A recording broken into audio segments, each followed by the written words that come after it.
tume ya Jaji Chande. Kwanza ilikuwa kuunda tume ambayo itafanya uchunguzi wa mambo yaliyotokea, nani anahusika and so on. Tume hiyo imeundwa na leo imeapishwa. Mwanzoni walioteuliwa walikuwa ni majaji wale wa hapa nyumbani. Ya leo iliyotangazwa ina majaji 6. Wameongeza jaji kutoka Uganda na jaji kutoka Namibia. Serikali imesema inawapa miezi 5 kufanya uchunguzi ule, lakini kama ikihitajika wataongezewa muda. Sasa kumaliza hiyo, kuna kamati ya wataalamu kuangalia kulinganisha katiba ya sasa, rasimu ya tume ya mabadiliko ya katiba pamoja na katiba iliyopendekezwa na bunge.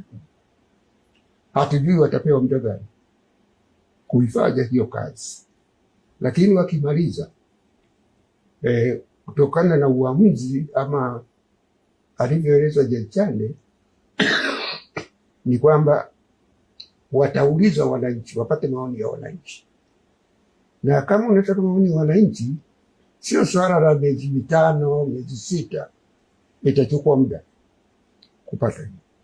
Sasa akishafanya hiyo, ndio sasa unaunda tume ya maridhiano. Kimaliza kamati tume ya maridhiano, kimaliza kazi yake, ndio unakwenda kuzungumza katiba mpya.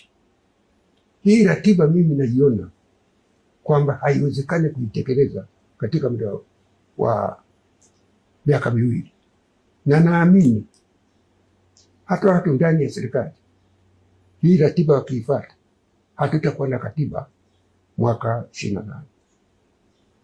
Kwa sababu nianze na kama tume ya maridhiano. Tume ya maridhiano kuna mambo mengi sana ambayo lazima tukubaliane. Moja, hii kama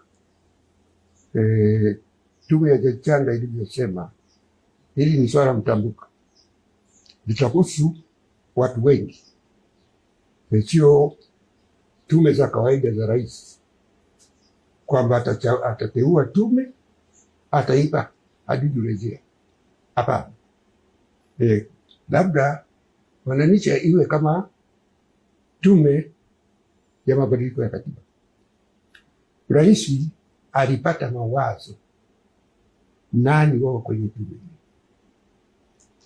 Watu wengi sana walisema hawataamini tume ambayo imeteuliwa na rais bila kupata ushauri, kwa sababu wanaohusika na matatizo yaliyopo inataka ushiriki wa watu wengi zaidi, ili waweze kutoa mawazo mbalimbali, sio wachache walioteuliwa.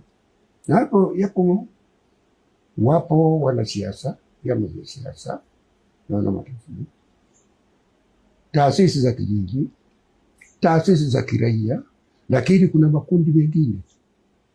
Kuna makundi mengine ambayo yanataka tume ishughulikie masuala yanayo hasa vijana, kwa sababu matatizo tulionayo hapo, ukiona vijana wakisema wanaandamana, unaona serikali inavyo react.